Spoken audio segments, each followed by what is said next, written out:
Welcome to our channel. শুরু করছি আজকের সেশন। তো আজকে আমরা ভারতীয় সংবিধানের নবমতম অধ্যায় যেটি রয়েছে কেন্দ্রীয় আইনসভা বা পার্লামেন্ট। তো এই কেন্দ্রীয় আইনসভা বা পার্লামেন্ট কী কী নিয়ে গঠিত? রাষ্ট্রপতি, লোকসভা এবং রাজ্যসভা। তো এই সম্পর্কে কিন্তু বিস্তারিত প্রশ্ন আমরা এখানে সলভ করব।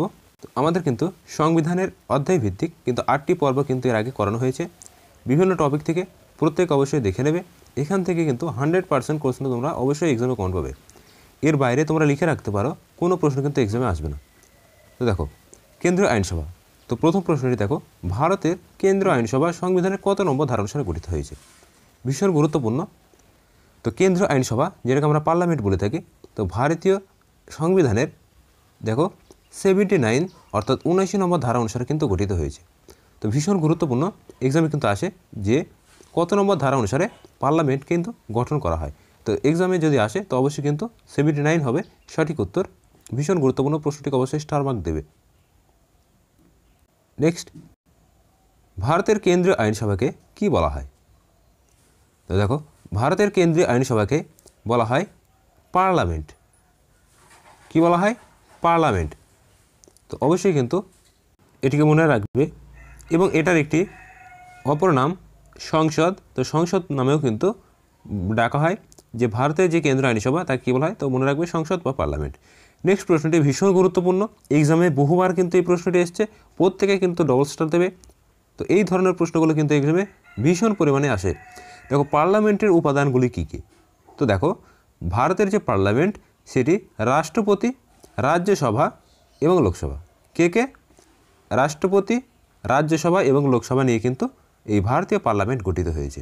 ভীষণ গুরুত্বপূর্ণ, এক্সামে কিন্তু বিগত বছরে এসছে। চলে যাব নেক্সট প্রশ্নে। নেক্সট দেখো, ভারতীয় পার্লামেন্টের কয়টি কক্ষ? ভীষণ গুরুত্বপূর্ণ, 100% লিখে রাখো। এই প্রশ্নটি কিন্তু এক্সামে ভীষণ পরিমাণ আসে যে ভারতীয় সংসদের উচ্চ কক্ষ কী? তো অবশ্যই কিন্তু রাজ্যসভা। আবার যদি আসে যে ভারতীয় যে পার্লামেন্ট তার নিম্নকক্ষ কী? তো সেক্ষেত্রে কিন্তু সঠিক উত্তর লোকসভা। তো খুবই গুরুত্বপূর্ণ বিষয়। দেখো, পার্লামেন্টের দুটি কক্ষ রয়েছে। কী কী? রাজ্যসভা যেটি উচ্চকক্ষ এবং নিম্নকক্ষ হচ্ছে লোকসভা। তো প্রত্যেকে কিন্তু প্রশ্নটিকে ডবল স্টার দেবে, এতটাই গুরুত্বপূর্ণ প্রশ্নটি। এক্সামে কিন্তু বহুবার কিন্তু এই প্রশ্ন দুটি আসে ঘুরে ফিরে। নেক্সট, ভারতীয় পার্লামেন্টের স্থায়ী কক্ষ কোনটি? ভীষণ গুরুত্বপূর্ণ। তো এই যে স্থায়ী কক্ষ, এটি কত নম্বর ধারা অনুসারে গঠিত হয়েছে? তো দেখো, এটি কিন্তু এক্সামে আসে। তো ভারতীয় পার্লামেন্টের স্থায়ী কক্ষ হচ্ছে রাজ্যসভা। এই রাজ্যসভা যেটি পার্লামেন্টের স্থায়ী কক্ষ এবং গঠন করা হয়েছে 83 নম্বর ধারাটি ভীষণ গুরুত্বপূর্ণ, অবশ্যই মনে রাখবে। নেক্সট, রাজ্যসভার সদস্যদের কার্যকালের মেয়াদ। এই প্রশ্নটি যে কতবার এসেছে এক্সামে তার কোনো কিন্তু ঠিকানা নেই। তো দেখো, রাজ্যসভার সদস্যদের কার্যকালের মেয়াদ বা বয়সসীমা হচ্ছে 6 বছর। তো এখান থেকে একটি গুরুত্বপূর্ণ প্রশ্ন বিগত মক টেস্ট পর্বে কিন্তু বলেছি যে উপরাষ্ট্রপতি হচ্ছে রাজ্যসভার সভাপতি বা চেয়ারম্যান। তো এই উপরাষ্ট্রপতির কার্যকালের মেয়াদ কত? তো অবশ্যই মনে রাখবে 5 বছর, 6 বছর কিন্তু হবে না। তো 5 বছর কিন্তু উপরাষ্ট্রপতির কার্যকালের মেয়াদ। নেক্সট, রাজ্যসভার সদস্যরা কীভাবে অবসর গ্রহণ করেন? তো দেখো, ভীষণ গুরুত্বপূর্ণ একটি প্রশ্ন। রাজ্যসভার সদস্যরা প্রতি 2 বছর অন্তর, প্রত্যেকে মনে রাখবে, প্রতি 2 বছর অন্তর রাজ্যসভার সাংসদ 1/3 সদস্য কিন্তু অবসর গ্রহণ করেন এবং নতুন সদস্য নির্বাচিত হয়। নেক্সট দেখো, রাজ্যসভার সদস্য হওয়ার জন্য ন্যূনতম বয়স। ভীষণ গুরুত্বপূর্ণ, এতটাই গুরুত্বপূর্ণ প্রশ্নটি, বিগত বছরে কিন্তু বহুবার এই প্রশ্নটি এসছে। রাজ্যসভার সদস্য হওয়ার ন্যূনতম বয়স হচ্ছে 30 বছর। এবং মনে রাখবে, উপরাষ্ট্রপতি যিনি রাজ্যসভার চেয়ারম্যান, তো তেনার বয়স হতে গেলে কিন্তু 35 বছর কিন্তু বয়স প্রয়োজন। এক্সামে কিন্তু এই প্রশ্নটিও আসে। এবং সেই সাথে লোকসভার 25, এটিও কিন্তু মনে রাখবে, ভীষণ গুরুত্বপূর্ণ। তো এই সমস্ত এজগুলি কিন্তু আসে। তো যারা ক্লাসগুলি ধৈর্য সহকারে মনোযোগ দিয়ে করবে, আশা করি এর ফলটা কিন্তু তোমরা এক্সামে পাবে। নেক্সট, রাজ্যসভার সর্বাধিক সদস্য সংখ্যা কত? রাজ্যসভার সর্বাধিক সদস্য সংখ্যা কত?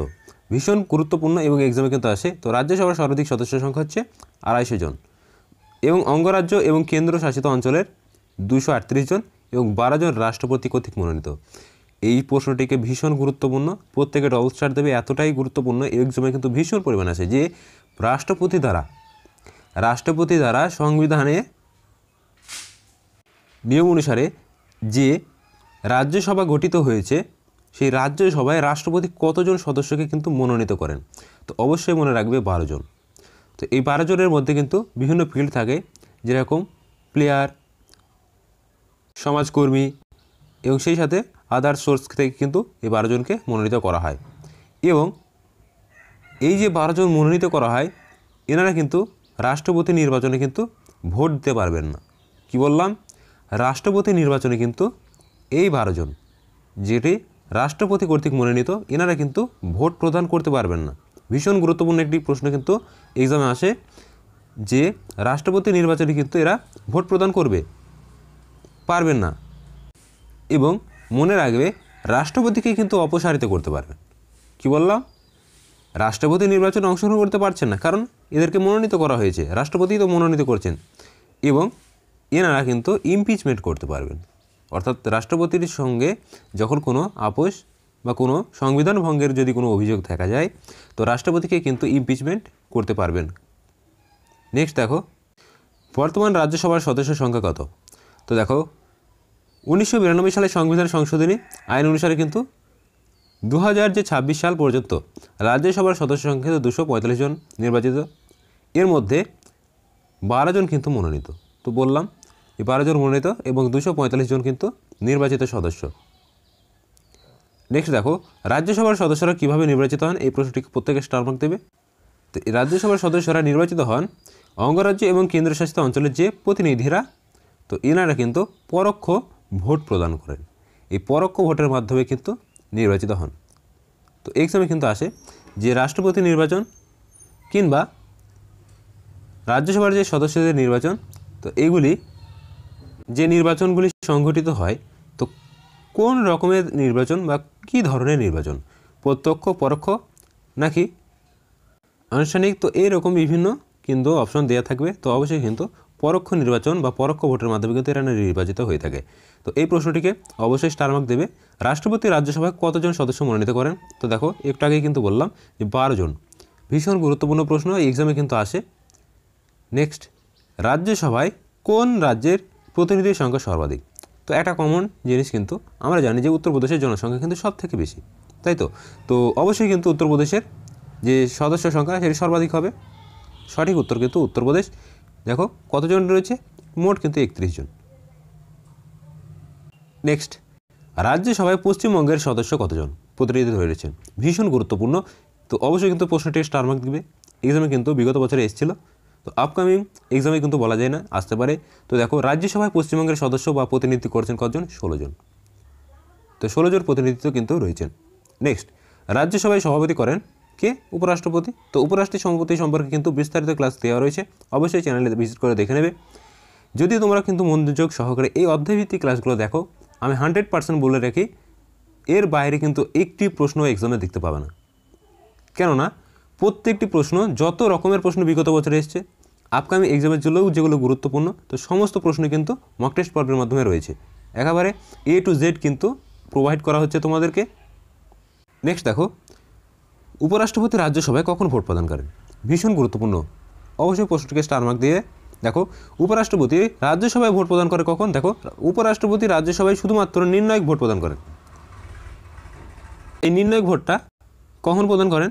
যখন দেখা গেল যে রাজ্যসভায় কোনো প্রস্তাবের ক্ষেত্রে দেখা যাচ্ছে উভয় পক্ষই কিন্তু সমান, অর্থাৎ পক্ষে এবং বিপক্ষে যদি উভয় ক্ষেত্রেই সমান ভোট পড়ে, তো সেক্ষেত্রে কিন্তু এই উপরাষ্ট্রপতি নির্ণায়ক ভোট প্রদান করেন। নেক্সট, খুবই গুরুত্বপূর্ণ, রাজ্যসভার ডেপুটি চেয়ারম্যান কীভাবে নির্বাচিত হন? ভীষণ গুরুত্বপূর্ণ, প্রশ্নটিকে অবশ্যই স্টার মার্ক দেবে। রাজ্যসভার ডেপুটি চেয়ারম্যান, দেখো রাজ্যসভার যে সদস্য আছে তারাই কিন্তু এই ডেপুটি চেয়ারম্যানকে নির্বাচিত করে থাকেন। নেক্সট, ভারতীয় পার্লামেন্টের অস্থায়ী কক্ষটি কী? তো আমরা কিন্তু একটু আগে দেখেছি যে দুটি কক্ষ, স্থায়ী হচ্ছে রাজ্যসভা, তো অস্থায়ীটি কি? অবশ্যই লোকসভা হবে। তো সঠিক উত্তর দেখো, লোকসভা হলো ভারতীয় পার্লামেন্টে কিন্তু অস্থায়ী কক্ষ। এক্সামে কিন্তু ভীষণ পরিমাণে আসে প্রশ্নগুলি, স্থায়ী কক্ষ, উচ্চকক্ষ, নিম্নকক্ষ। তো এইগুলি কিন্তু অবশ্যই দেখে রাখবে। নেক্সট দেখো, লোকসভার সদস্যদের সাধারণ কার্যকালের মেয়াদ কত? তো লোকসভার সদস্যদের সাধারণ কার্যকালের মেয়াদ হচ্ছে 5 বছর। তো মেয়াদগুলো কিন্তু ভীষণ গুরুত্বপূর্ণ, আবারও বলছি এক্সামে কিন্তু এইগুলো থেকে বেশি প্রশ্ন আসে, বয়স, মেয়াদ, তো এইগুলো থেকে প্রশ্ন কিন্তু বেশি আসে, অবশ্যই দেখে রাখবে।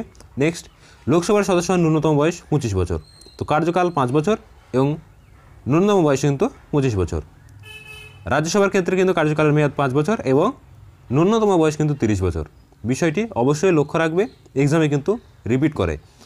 লোকসভার সর্বাধিক সদস্য সংখ্যা দেখো 550 জন, তো অঙ্গরাজ্য থেকে 530 ও কেন্দ্রশাসিত অঞ্চলের জন্য 20 জন।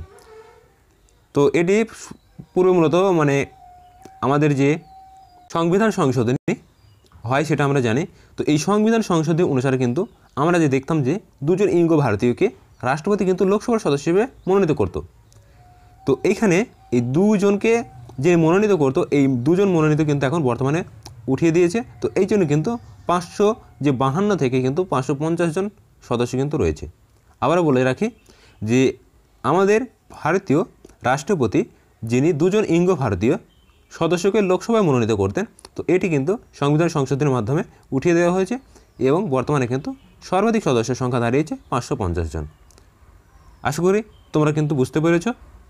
চলো নেক্সট প্রশ্ন, কবে লোকসভা সর্বাধিক সদস্য সংখ্যা 552 থেকে 50 হয়? দেখো, তো বললাম একটু আগে যে 2020 সালের 25শে জানুয়ারি, তো সংশোধনীটা কিন্তু ভীষণ গুরুত্বপূর্ণ, প্রত্যেকে ডবল স্টার দেবে। 104তম সংবিধান সংশোধনীর মাধ্যমে অ্যাংলো ইন্ডিয়ান, তো বললাম 2 জন ইঙ্গ ভারতীয় বা অ্যাংলো ইন্ডিয়ান যে প্রতিনিধি সংরক্ষণ সেটি বিলুপ্ত করে লোকসভার সর্বাধিক সদস্যপদ কিন্তু 552 থেকে কমিয়ে 550 করা হয়েছে। ভীষণ গুরুত্বপূর্ণ প্রশ্নটিকে প্রত্যেকে ডবল স্টার দেবে, এখান থেকে প্রশ্ন কিন্তু আসার সম্ভাবনা কিন্তু রয়েছে। দেখো 104তম সংবিধান সংশোধনী এবং কত করা হয়েছে, 552 থেকে 550, ব্যাস এই দুটো জিনিস কিন্তু মনে রাখো, এবং 2020 সালের 25শে জানুয়ারি। নেক্সট, বর্তমানে লোকসভার সদস্য সংখ্যা কটি? তো দেখো বর্তমানে কিন্তু লোকসভার সদস্য সংখ্যা দাঁড়িয়েছে 543 জন, অঙ্গরাজ্য থেকে কত 524 এবং কেন্দ্রশাসিত অঞ্চলের জন্য কিন্তু 19 জন বিলং করছেন লোকসভার সদস্য হিসেবে। টোটাল কিন্তু 543 জন, অঙ্গরাজ্য থেকে 524 এবং কেন্দ্রশাসিত অঞ্চল 19 জন। নেক্সট দেখো, লোকসভায় কোন রাজ্যের প্রতিনিধি সংখ্যা সর্বাধিক? তো আমরা একটু আগে দেখলাম রাজ্যসভায় উত্তরপ্রদেশ বেশি, তো অবশ্যই কিন্তু লোকসভার ক্ষেত্রেও উত্তরপ্রদেশের সদস্য সংখ্যা বেশি রয়েছে, কেননা জনসংখ্যা বেশি তাই। নেক্সট দেখো, লোকসভায় পশ্চিমবঙ্গের কতজন প্রতিনিধি রয়েছেন? তো ভীষণ গুরুত্বপূর্ণ, অবশ্যই প্রশ্নটিকে ডবল স্টার দেবে, এক্সামে কিন্তু এখান থেকে প্রশ্ন আসার সম্ভাবনা রয়েছে। তো পশ্চিমবঙ্গ রিলেটেড যতগুলি টার্ম রয়েছে তোমরা কিন্তু অবশ্যই দেখে রাখবে। নেক্সট দেখো, লোকসভায় 42 জন সদস্য কিন্তু রয়েছেন। লোকসভার সদস্যদের শপথ বাক্য ভীষণ গুরুত্বপূর্ণ। তো বিভিন্ন যে ব্যক্তিবর্গ রয়েছে, তো এনাদেরকে শপথ বাক্য পাঠ করান, এইখান থেকে প্রশ্ন কিন্তু এক্সামে আসেই, এবং তার জন্যই কিন্তু বিভিন্ন যে সমস্ত ব্যক্তিবর্গ তাদের শপথ বাক্যের কিন্তু তালিকা এই চ্যানেলে প্রোভাইড করা রয়েছে, তোমরা কিন্তু একটু ভিজিট করে দেখে নিও, তাহলে কিন্তু এই সমস্ত প্রশ্ন যখনই দেখবে এর অ্যান্সার দেখা মাত্রই কিন্তু করে ফেলবে। যে লোকসভার সদস্যদের শপথ বাক্য পাঠ করেন কে? রাষ্ট্রপতি। তারপরে সংশ্লিষ্ট রাজ্যের যে রাজ্যপাল রয়েছে তাকে শপথ বাক্য কে করান? হাইকোর্টের চিফ জাস্টিস বা প্রধান বিচারপতি। তো ভারতের রাষ্ট্রপতিকে কে শপথ বাক্য পাঠ করান? সুপ্রিম কোর্টের প্রধান বিচারপতি। এই সমস্ত যে টার্মগুলো রয়েছে তোমরা যদি দেখো তো অবশ্যই কিন্তু দেখা মাত্রই কিন্তু অ্যান্সার করতে পারবে। চলে যাবো নেক্সট প্রশ্নে, লোকসভায় কে সভাপতিত্ব করেন? ভীষণ গুরুত্বপূর্ণ একটি প্রশ্ন, এক্সামে কিন্তু বহুবার এসছে, প্রত্যেকে স্টার মার্ক দেবে। দেখো, লোকসভায় সভাপতিত্ব করেন লোকসভার অধ্যক্ষ বা স্পিকার, ভীষণ গুরুত্বপূর্ণ, এক্সামে কিন্তু বিগত বছরে এসছে। নেক্সট, লোকসভার অধ্যক্ষ কিভাবে নির্বাচিত হয়? তো লোকসভার অধ্যক্ষ নির্বাচিত হয় দেখো, যে লোকসভার যে সদস্যগণ নির্বাচন করে তো তাদের মধ্যে থেকে কিন্তু এই লোকসভার অধ্যক্ষ নির্বাচিত হয়। নেক্সট, অধ্যক্ষের অনুপস্থিতিতে লোকসভার অধিবেশন কে পরিচালনা করেন? তো অধ্যক্ষের অনুপস্থিতিতে লোকসভার অধিবেশন চালনা করেন কে? Deputy speaker. তো অবশ্যই মনে রাখবে ডেপুটি স্পিকার ইনি কিন্তু পরিচালনা করে থাকেন। নেক্সট, পার্লামেন্টের যৌথ অধিবেশনকে সভাপতিত্ব করেন? সবথেকে গুরুত্বপূর্ণ প্রশ্ন। পার্লামেন্টের যৌথ অধিবেশন। তো মনে রাখবে যৌথ অধিবেশন বা যুগ্ম অধিবেশন যাই বলুক না কেন, তো এখানে লোকসভার অধ্যক্ষ কিন্তু সভাপতি করবেন এবং লোকসভার অধ্যক্ষ বা স্পিকারের সম্মতি কিন্তু চূড়ান্ত সম্মতি বলে গণ্য হবে। আবার বলছি, পার্লামেন্টের যৌথ অধিবেশন বা যুগ্ম অধিবেশন এর অধ্যক্ষ বা সভাপতিত্ব কে করবেন? লোকসভার অধ্যক্ষ বা স্পিকার, এবং চূড়ান্ত সম্মতি হবে কিন্তু এই স্পিকার বা অধ্যক্ষের। আশা করি ক্লিয়ার হয়েছে। নেক্সট দেখো, লোকসভার নির্ণায়ক ভোট কে প্রদান করেন? তো লোকসভায় নির্ণায়ক ভোট কিন্তু অধ্যক্ষ বা স্পিকার কিন্তু প্রদান করবেন এবং রাজ্যসভায় উপরাষ্ট্রপতি কিন্তু প্রদান করবেন। নেক্সট দেখো, সংসদীয় কমিটির চেয়ারম্যান কে নিযুক্ত করেন? ভীষণ গুরুত্বপূর্ণ প্রশ্ন, প্রশ্নটিকে স্টার মার্ক দেবে। বিগত বছরে কিন্তু এসছে। সংসদীয় কমিটির চেয়ারম্যান কে নিযুক্ত করে? দেখো, সংসদীয় কমিটির চেয়ারম্যান হচ্ছে লোকসভার স্পিকার। নেক্সট, কিভাবে বিরোধী দলের নেতা নির্বাচিত হন? অর্থাৎ বিরোধী যে দলগুলো থাকে, তো সেই দলের নেতাকে আমরা দেখি যে রাজ্যসভা কিংবা লোকসভায় অবশ্যই কিন্তু রয়েছে। তো এই যে বিরোধী দলের নেতা কিভাবে নির্বাচিত হয়, দেখো যতগুলো সদস্য থাকে, তো 1/10 আসন পেলে সেই দলকে বিরোধী দল এবং সেই দলের নেতাকে বিরোধী দলের নেতা হিসেবে ধরা হয়। তো ভীষণ গুরুত্বপূর্ণ, ট্রামটি অবশ্যই দেখে রাখবে, কেননা এখান থেকে প্রশ্ন কিন্তু আসে। কোরাম, তারপর ম্যান্ডামাস, এই সুপ্রিম কোর্টের হাইকোর্টের যে বিষয়গুলো রয়েছে, তো বিভিন্ন যে ছোট ছোট ট্রাম রয়েছে এগুলো কিন্তু এক্সামে আসে। কত শতাংশ সম্মতি প্রয়োজন বা কত শতাংশ উপস্থিতি প্রয়োজন, তো এগুলো কিন্তু এক্সামে আসে। তো সেরকমই দেখো, নির্বাচনে কিন্তু 1/10 আসন যদি পায়, তো সেই দলকে কিন্তু বিরোধী দল হিসেবে ঘোষণা করা হয়। নেক্সট, লোকসভায় প্রতি বছর কয়টি অধিবেশন অনুষ্ঠিত হয়? ভীষণ গুরুত্বপূর্ণ। তো অধিবেশন থেকে কিন্তু প্রশ্ন থাকেই থাকে। তো দেখো, লোকসভায় প্রতি বছর 3টি অধিবেশন কিন্তু অনুষ্ঠিত হয়। তো দেখো, বাজেট অধিবেশন, বাদল অধিবেশন, শীতকালীন অধিবেশন। তো এই 3টি অধিবেশন কিন্তু সংগঠিত হয়। তো সবথেকে গুরুত্বপূর্ণ প্রশ্ন কিন্তু একটি আসে যে লোকসভার ক্ষুদ্রতম অধিবেশন, স্মলেস্ট, মনে রাখবে স্মলেস্ট অধিবেশন কোনটি? তো অবশ্যই মনে রাখবে শীতকালীন অধিবেশনটা কিন্তু ক্ষুদ্র অধিবেশন, এক্সামে কিন্তু আসে। আবারও বলছি, প্রশ্নটিকে অবশ্যই স্টার মার্ক দেবে যে লোকসভায় যে অধিবেশনকে, কোন অধিবেশনকে আমরা ক্ষুদ্র অধিবেশন বলে জানি? তো অবশ্যই মনে রাখবে কিন্তু শীতকালীন অধিবেশন, এই অধিবেশনকে ক্ষুদ্রতম অধিবেশন বলা হয়। তো অবশ্যই মনে রাখবে এই 3টি অধিবেশন কিন্তু থাকে। এবং এখান থেকে একটি প্রশ্ন আসে, আমি বলে রাখি, বিগত বছরে কিন্তু এসছে যে নিচের কোনটি লোকসভার যে প্রতি বছর অধিবেশন হয় এই অধিবেশনের মধ্যে অন্তর্ভুক্ত নয়? তো সেক্ষেত্রে কিন্তু দেখো অপশান ছিল বাজেট অধিবেশন, বাদল অধিবেশন এবং শীতকালীন অধিবেশন। তো অপর একটি অপশান ছিল গ্রীষ্মকালীন অধিবেশন। তো এটি কিন্তু সঠিক উত্তর হয়েছিল। তো একটু ট্রিক্স অনুযায়ী কিন্তু এই প্রশ্নগুলো করতে হবে। তো তোমরা যদি ডিটেলসটা না জানো, তো আসলে কিন্তু অ্যান্সার করা কিন্তু কঠিন হয়ে যাবে। তো আশা করি বুঝতে পেরেছো। তো প্রত্যেকে কিন্তু মনোযোগ সহকারে অধ্যায়ভিত্তিক ক্লাস দেখবে, কোনো বিষয় কিন্তু এর বাইরে আসবে না।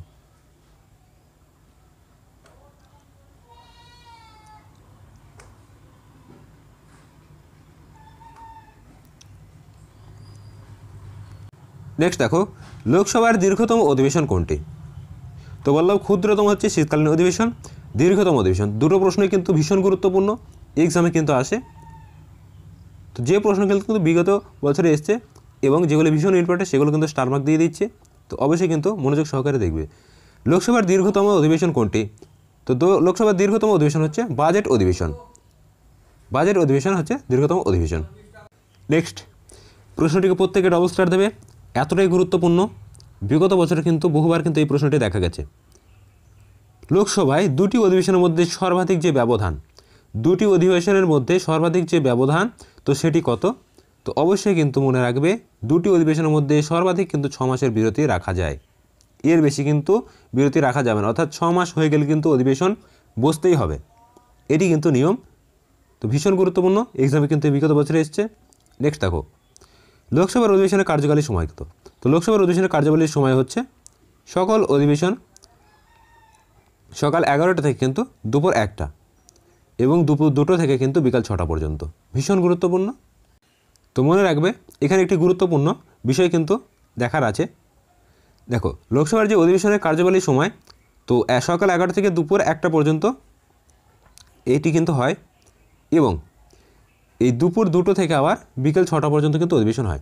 তো একটি প্রশ্ন আছে 0 আওয়ার, তা সংসদের যে 0 আওয়ার সেটি কটা থেকে শুরু হয়? তো অবশ্যই মনে রাখবে 12টা থেকে কিন্তু 1টা। বিশেষত ওই সময়গুলিতে গুরুত্বপূর্ণ বিষয়গুলি কিন্তু উত্থাপন করা হয়। তো 0 আওয়ার হচ্ছে 12টা থেকে 1টা, এক্সামে কিন্তু আসে, তোমরা কিন্তু অবশ্যই এটিকে দেখে রাখবে। বিগত বছরগুলিতেও কিন্তু এই প্রশ্নটি এসছে যে 0 আওয়ারের টাইম কত? তো 12টা থেকে 1টা।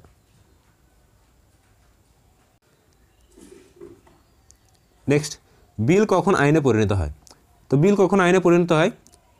বিল 2 কক্ষ অর্থাৎ লোকসভা রাজ্যসভা যদি পাশ হওয়ার পর রাষ্ট্রপতি সম্মতি দেন সেটি কিন্তু আইনে পরিণত হয়। অর্থাৎ উভয় কক্ষ রাজ্যসভা এবং লোকসভায় সম্মতি পেয়ে গেছে এবং রাষ্ট্রপতি যদি স্বাক্ষর করে তো অবশ্যই সেটি আইনে পরিণত হবে। নেক্সট, কোন বিলে স্বাক্ষর করতে বাধ্য থাকেন? ভীষণ গুরুত্বপূর্ণ তোমাদের জন্য এই প্রশ্ন দুটি, এতটাই গুরুত্বপূর্ণ এক্সামে কিন্তু আসে। তো রাষ্ট্রপতি সম্পর্কে আলোচনা করার সময় কিন্তু আলোচনা করেছি রাষ্ট্রপতি কোন বিলে স্বাক্ষর দিতে বাধ্য থাকেন। তো মনে রাখবে অর্থ বিল, এই অর্থ বিলে কিন্তু তিনি স্বাক্ষর দিতে বাধ্য থাকেন। তো 2টো প্রশ্ন কিন্তু এক্সামে আসে, আবারও বলছি 2টো প্রশ্ন কিন্তু এক্সামে আসে। তো 100% তোমরা আপকামিং এক্সামগুলোতে দেখবে যদি এইখান থেকে প্রশ্ন আসে বিল থেকে, তো অবশ্যই এই প্রশ্ন দুটোর মধ্যেই কিন্তু আসবে যে রাষ্ট্রপতি কোন বিলে স্বাক্ষর প্রদানে বাধ্য থাকেন। তো অপশনে দেখো অর্থ বিল থাকবে এবং সংবিধান সংশোধনী বিল থাকবে, এবং অপর একটি অপশন অর্থ বিল এবং সংশোধনী বিল উভয়ই থাকবে, এবং অপর একটি অপশন কোনোটিই নয় থাকবে। কেননা বিগত বছরে কিন্তু এইরকম টপিক দিয়ে কিন্তু প্রশ্ন এসেছে। লাস্ট WBCS কিন্তু তোমরা দেখতে পাবে যে রাষ্ট্রপতি কোন বিলে স্বাক্ষর করতে বাধ্য থাকেন। অনেকে করেছে অর্থ বিল, বেশিরভাগই কেউ করেছে সংবিধান সংশোধনী বিল, কিন্তু যেখানে 2টো অপশন ছিল অর্থ বিল এবং সংশোধনী বিল, তো দুটোই কিন্তু অপশন হবে। তো তোমরা কিন্তু একটু দেখে নেবে, ভীষণ গুরুত্বপূর্ণ প্রশ্নটি। নেক্সট দেখো, কোন বিল অর্থ বিল কেনা এ বিষয়ে কার সিদ্ধান্ত? ভীষণ গুরুত্বপূর্ণ, এতটাই গুরুত্বপূর্ণ এই প্রশ্নটি, প্রত্যেকে ডবল স্টার দেবে। দেখো, অর্থ বিল কিনা এ বিষয়ে লোকসভার অধ্যক্ষ বা স্পিকারের সিদ্ধান্ত কিন্তু চূড়ান্ত বলে গণ্য করা হয়। ধারাটা অবশ্যই মনে রাখবে 199। নেক্সট, অর্থ বিল প্রথম পার্লামেন্টের কোন কক্ষে উত্থাপিত হয়? তো অর্থ বিল সর্বপ্রথম কিন্তু লোকসভা বা নিম্নকক্ষে কিন্তু উত্থাপিত হয়। তো অবশ্যই মনে রাখবে নিম্নকক্ষ বা লোকসভা। নেক্সট প্রশ্নটি ভীষণ গুরুত্বপূর্ণ। গত 28শে জানুয়ারি আমরা দেখলাম কলকাতা পুলিশের যে সাব ইন্সপেক্টর এক্সাম হয়ে গেছে, তো সেখানে কিন্তু প্রশ্নটি ছিল। তো অবশ্যই সেখান থেকে প্রশ্নটি নেওয়া হয়েছে রাজ্যসভায় অর্থ বিলকে কতদিন আটকে রাখতে পারেন? তো সর্বাধিক কিন্তু 14 দিন। 14 দিনের মধ্যে কিন্তু রিপোর্ট পেশ করতেই হবে। তো অবশ্যই মনে রাখবে 14 দিন কিন্তু আটকে রাখতে পারেন। ভীষণ গুরুত্বপূর্ণ প্রশ্ন, অবশ্যই দেখে নেবে। নেক্সট দেখো, কোন বিল অর্থ বিল, ঠিক আছে। তো এই অর্থ বিল যে উপস্থাপন করেন আমরা প্রত্যেকে জানি। তো দেখো, কোনো বিল উপস্থাপন রাষ্ট্রপতির পূর্বে অনুমোদন প্রয়োজন। তো এই অর্থ বিলই হচ্ছে একমাত্র বিল যেটি উত্থাপন করার পূর্বে কিন্তু রাষ্ট্রপতির অনুমোদন প্রয়োজন হয়। প্রশ্নটিকে অবশ্যই স্টার মার্ক দেবে। বিগত বছরের ক্ষেত্রে এসছে এটি যে বিলটি উত্থাপন করার আগে রাষ্ট্রপতির কিন্তু পূর্ব অনুমোদন কোন বিলের ক্ষেত্রে প্রয়োজন হয়? তো অবশ্যই কিন্তু অর্থ বিল। নেক্সট দেখো, কে যৌথ অধিবেশন আহ্বান করেন? তো মনে রাখবে রাষ্ট্রপতি যৌথ অধিবেশন আহ্বান করেন। তো অবশ্যই কিন্তু পার্লামেন্টের সুপারিশ, এটা কিন্তু মনে রাখবে।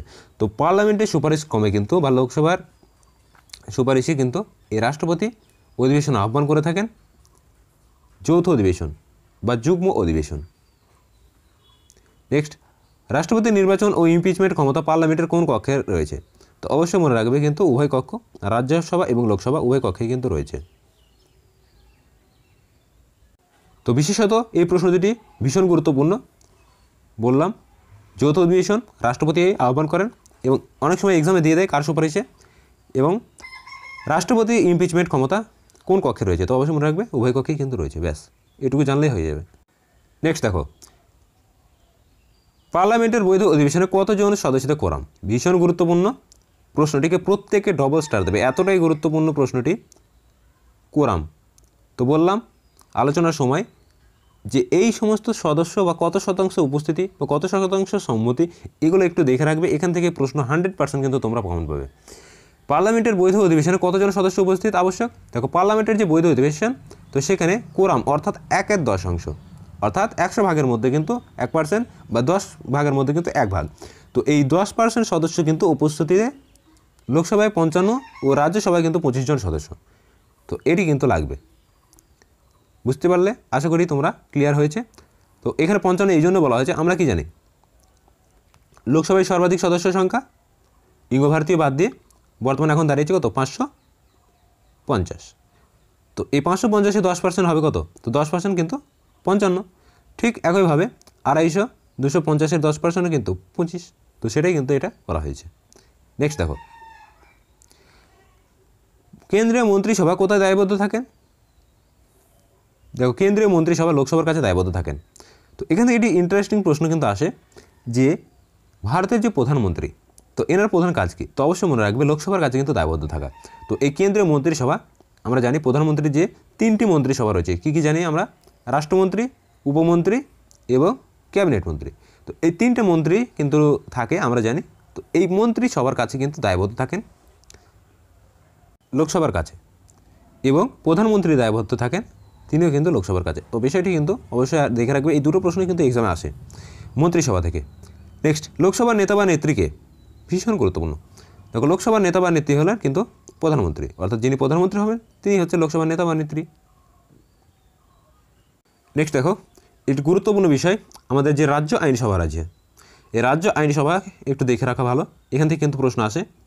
তো দেখো, রাজ্য আইনসভা কত নম্বর ধারায় রাজ্য আইনসভা সম্পর্কে বলা হয়েছে? ধারাটি ভীষণ গুরুত্বপূর্ণ। দেখো, 168 থেকে 212 নম্বর ধারা, 168 থেকে 212 নম্বর ধারায় কিন্তু এটি বলা হয়েছে যে রাজ্যের আইনসভা থাকবে বা রাজ্য আইনসভা কিন্তু গঠিত করা হবে। তো এটি কিন্তু উল্লেখ রয়েছে। নেক্সট দেখো, রাজ্য আইনসভার কয়টি কক্ষ? তো আমরা জানি কি রাজ্য আইনসভার 2টি কক্ষ রয়েছে, একটা হচ্ছে বিধান পরিষদ যেটি উচ্চকক্ষ এবং বিধানসভা। তো এইখান থেকে প্রশ্নটি কিন্তু আসে রাজ্য আইনসভার উচ্চকক্ষ নিম্নকক্ষ, উচ্চকক্ষ বিধান পরিষদ, নিম্নকক্ষ বিধানসভা। আশা করি ক্লিয়ার হয়েছে। প্রশ্নটিকে অবশ্যই স্টার মার্ক দেবে, ভীষণ গুরুত্বপূর্ণ। নেক্সট দেখো, ভারতের কোন রাজ্যে বিধান পরিষদ আছে? প্রত্যেকে এই প্রশ্নটিকে ডবল স্টার দেবে, এতটাই গুরুত্বপূর্ণ প্রশ্নটি। তো দেখো, ভারতের অন্ধ্রপ্রদেশ, তেলেঙ্গানা, কর্ণাটক, মহারাষ্ট্র, বিহার, উত্তরপ্রদেশ, এই 6টি রাজ্যে কিন্তু বিধান পরিষদ আছে। তো লাস্ট ডব্লিউবি কনস্টেবল 2020 সালের যে রিক্রুটমেন্টটা ছিল, যেটা 21 সালে বার হয়েছিল, আই থিঙ্ক ওটার যে মেন এক্সাম, তো সেখানে কিন্তু প্রশ্ন ছিল, তোমরা কিন্তু অবশ্যই একটু দেখে নেবে। তো মেন এক্সামে কিন্তু এসেছিল যে নিচের কোন রাজ্যে, আবার বলছি নিচের কোন রাজ্যে দ্বিকক্ষ বিশিষ্ট রাজ্যসভা, ভালো করে বুঝবে প্রশ্নটা, দ্বিকক্ষ বিশিষ্ট রাজ্যসভা অর্থাৎ বিধান পরিষদ। আমরা কি জানি 2টো কক্ষই থাকতে হবে, তো দ্বিকক্ষ বিশিষ্ট রাজ্যসভা নেই। তো সেখানে কিন্তু এই অপশনগুলো ছিল। তো তোমরা যদি এই 6টি রাজ্য যদি না জানো তাহলে কিন্তু অ্যান্সার করতে পারবে না। তো অবশ্যই কিন্তু এটি দেখে রাখবে। দেখো, অন্ধ্রপ্রদেশ, তেলেঙ্গানা, কর্ণাটক, মহারাষ্ট্র, বিহার এবং উত্তরপ্রদেশ, এই 6টি রাজ্যে কিন্তু দ্বিকক্ষ বিশিষ্ট রাজ্যসভা হয়েছে, আর বাদবাকি সব একটি বিধানসভা রয়েছে, কিন্তু এই বিধান পরিষদ কিন্তু বাকিগুলোতে নেই। তো এই 6টি রাজ্য কিন্তু মনে রাখবে, এখান থেকে কিন্তু প্রশ্ন কিন্তু ছিল, প্রশ্নপত্র উঠিয়ে দেখতে পারো। নেক্সট, বিধান পরিষদের সদস্যদের কার্যকালের মেয়াদ, তো বিধান পরিষদের 6 বছর। নেক্সট, বিধান পরিষদের সদস্য ন্যূনতম বয়স কত? ভীষণ গুরুত্বপূর্ণ। তো ন্যূনতম বয়স কিন্তু 30 বছর। এটি কিন্তু অবশ্যই স্টার মার্ক দেবে, বিধান পরিষদ 30 বছর। নেক্সট দেখো, পশ্চিমবঙ্গের আইনসভার উচ্চকক্ষ বিধান পরিষদ, এটা তো আমরা জানলাম। এবার এই বিধান পরিষদ বিলুপ্ত হয় কবে? প্রশ্নটিকে প্রত্যেকে ডবল স্টার দেবে, এক্সামে কিন্তু বিগত বছরে এটি এসেছিল, আপকামিং এক্সামে কিন্তু আসার জন্য গুরুত্বপূর্ণ। দেখো, পশ্চিমবঙ্গের আইনসভার যে উচ্চকক্ষ বিধান পরিষদ 1969 সালে কিন্তু বিলুপ্ত করে দেওয়া হয়। পশ্চিমবঙ্গেও কিন্তু দ্বিকক্ষ বিশিষ্ট রাজ্যসভা কিন্তু ছিল, কিন্তু বিধানসভাকে 1969 সালে বিলুপ্ত করে দেওয়া হয়। রাজ্য আইনসভার অস্থায়ী কক্ষ কোনটি? তো রাজ্য আইনসভার অস্থায়ী কক্ষ হলো বিধানসভা। প্রশ্নটিকে অবশ্যই স্টার মার্ক দেবে। নেক্সট, বিধানসভার সদস্য দ্বারা কীভাবে নির্বাচন হন? তো বিধানসভার সূত্র আমরা জানি যে প্রত্যেক সদস্যকে আমরা জনগণ প্রত্যক্ষ ভোটের মাধ্যমে নির্বাচন করি, অর্থাৎ যারা এমএলএ হয় তাদেরকে আমরা কি প্রত্যক্ষভাবে নির্বাচন করি। নেক্সট দেখো, বিধানসভার সদস্যদের কার্যকালের মেয়াদ ভীষণ গুরুত্বপূর্ণ, অবশ্যই স্টার মার্ক দেবে। দেখো, 5 বছর বিধানসভার সদস্যদের সাধারণ কার্যকালের মেয়াদ। বিধানসভার সদস্য হওয়ার জন্য ন্যূনতম বয়স হচ্ছে 25 বছর। নেক্সট, সাধারণত বিধানসভায় সদস্যের সংখ্যা কত? সর্বাধিক 500 জন, সর্বনিম্ন 60 জন। এই প্রশ্নটিকে প্রত্যেকে ডবল স্টার দেবে, সদস্য সংখ্যা থেকে প্রশ্ন কিন্তু থাকেই থাকে। তো দেখো, বিধানসভায় যে 500 জন সদস্য, এজন কিন্তু সর্বাধিক কিন্তু 500 জন হতে পারে, এর বেশি কিন্তু হবে না, এবং সর্বনিম্ন কিন্তু 60 জন সদস্য হতে হয়। না হলে কিন্তু বিধানসভা গঠন হবে না। আবার বলছি, সর্বাধিক 500 জন এবং সর্বনিম্ন 60 জন। নেক্সট, পশ্চিমবঙ্গের বিধানসভার নির্বাচিত সদস্যের সংখ্যা কত? ভীষণ পরিমাণে এক্সাম আসে। তো নির্বাচিত যে সদস্যের সংখ্যা সেটা হচ্ছে 294 জন। পশ্চিমবঙ্গের বিধানসভায় মোট সদস্যের সংখ্যা কত? তো আবারও বলছি, প্রশ্নটিকে অবশ্যই স্টার মার্ক দেবে। এই দুটো প্রশ্নের মধ্যে কিন্তু গুলিয়ে ফেলবে না, পশ্চিমবঙ্গের বিধানসভার মোট সদস্যের সংখ্যা কত? দেখো 295 এবং 294 জন কিন্তু নির্বাচিত এবং একজন ইঙ্গ ভারতীয় সদস্য, যেটি রাজ্যপাল কর্তৃক মনোনীত হতে পারে। ওকে, আশা করি ক্লিয়ার হয়েছে। চলো, বছরের বিধানসভার যে অধিবেশন কয়বার হয়? তো বছরের বিধানসভা কিন্তু লোকসভার মতোই 2বার অধিবেশন কিন্তু হয় বিধানসভায়, বিশেষ গুরুত্বপূর্ণ। নেক্সট, বিধানসভার নেতা বা নেত্রী হলেন কে? প্রশ্নটিকে অবশ্যই স্টার মার্ক দেবে। তো বিধানসভার নেতা বা নেত্রী হলেন কি? মুখ্যমন্ত্রী। ভীষণ গুরুত্বপূর্ণ প্রশ্ন, স্টার মার্ক দেবে অবশ্যই। নেক্সট, রাজ্য মন্ত্রিসভা কোথায় আবদ্ধ থাকে? তো অবশ্যই কিন্তু বিধানসভায়। কেন্দ্রীয় মন্ত্রিসভা লোকসভায়, রাজ্য মন্ত্রিসভা কিন্তু বিধানসভায়। ব্যাস, এটুকু মনে রাখলেই হবে। তো এই ছিল আজকের গুরুত্বপূর্ণ প্রশ্নোত্তর। আশা করি তোমরা প্রথম থেকে ভিডিওটি শেষ পর্যন্ত দেখেছো। তো এর বাইরে কিন্তু প্রশ্ন আসবে না। আবার বলে রাখছি, 100% তোমরা লিখে রাখো। প্রত্যেকটি টপিক সেইভাবেই কিন্তু তৈরি করা হয়েছে যাতে কোনো রকম প্রশ্ন কিন্তু বাদ যায় না। তো ভিডিওটি ভালো লাগলে অবশ্যই বন্ধু মাঝে শেয়ার করবে এবং চ্যানেলে যারা নতুন অবশ্যই চ্যানেলটিকে সাবস্ক্রাইব করবে। আমরা অধ্যায়ভিত্তিক ক্লাসের পাশাপাশি কিন্তু বিভিন্ন সাবজেক্ট ওয়াইজ কিন্তু মক টেস্ট পর্ব আমাদের চলছে। তো সেগুলিতে অংশগ্রহণ করো, নিজের প্রস্তুতিকে সবার শিখরে পৌঁছে দাও।